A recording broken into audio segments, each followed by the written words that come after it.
Who is an Indian? Hindutva and the challenge to Indian secularism. At the heart of the religious violence and caste conflict ICT in India from the late 19th century to the present, however, are questions about both ethnic identity and national belonging. These questions had not arisen in earlier centuries or millennia, in part because earlier authoritarian rulers had little need to pose questions of overall Indian identity. In part, these questions did not arise because of the functioning of caste itself. From very early, the Indian caste system allowed diverse and differently defined communities to coexist in India, functioning together economically even while maintaining, at least in theory, separate and immutable identities. However, over the centuries of such coexistence, communities did in fact alter in response to groups around them, adapting others' practices, customs, and even religious ideas. Thus, many Muslim communities in India as well as the 19th and 20th century Anglo-Indian British communities functioned as caste communities in India, even though caste had no basis or logic within their own religious ideologies. They related internally to their own members and externally to outsiders, in ways often typical of Hindu castes. And movements such as the devotional Bhakti sects of the 12th to 18th centuries appear within many different Indian religions even while sharing, across religious boundaries, similarities in expression and form.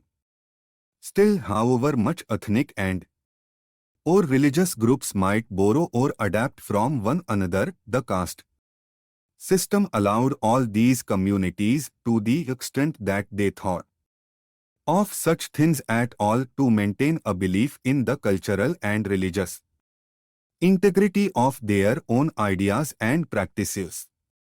In the 19th century, the needs of organizing to oppose British rule in India forced nationalist leaders for the first time to define an Indian identity. Initially, in the effort toward unifying all in opposition to the British, that identity was simply defined as not British. Indians then were not white, not English-speaking, not Western in their cultural practices. Later, however, the definitions began to be differently defined. Nationalists found themselves appealing to audiences on the basis of linguistic, cultural, or religious identities as Bengali or Urdu or Tamil speakers, as Aryans or Dravidians, or as Hindus or Muslims.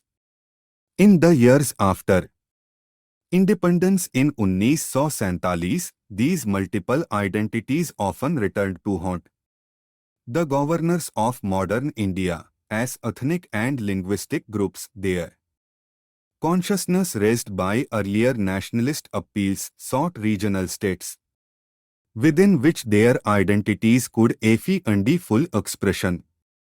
After 1947, however, India also became a modern democracy, the world's largest democracy, in fact, and a country within which all adult citizens, male or female, were entitled to vote.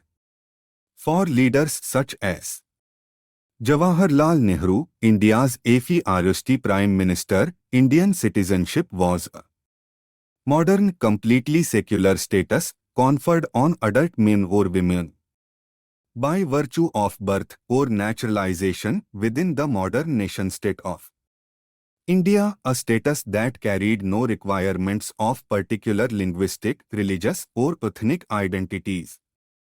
But the politics of majority electoral rule and of nationhood itself had its own logic.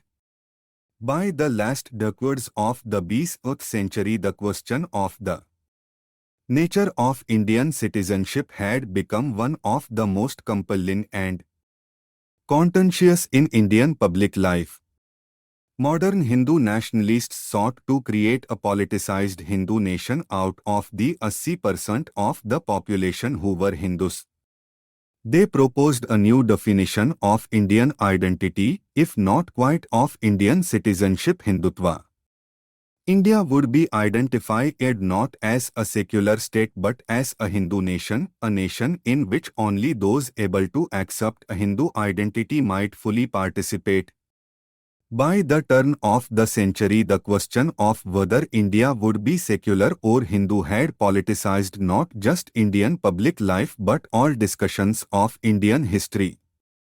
From the ancient river valley civilization of Harappa to the present, which groups of Indians would be allowed to claim India's historical heritage as their own was very much in debate. As the Hindu nationalists won control of the central government in the elections of 1998 and 1999, it seemed as if the Indian majoritarian political system might become the vehicle for a new religiously defined Indian state.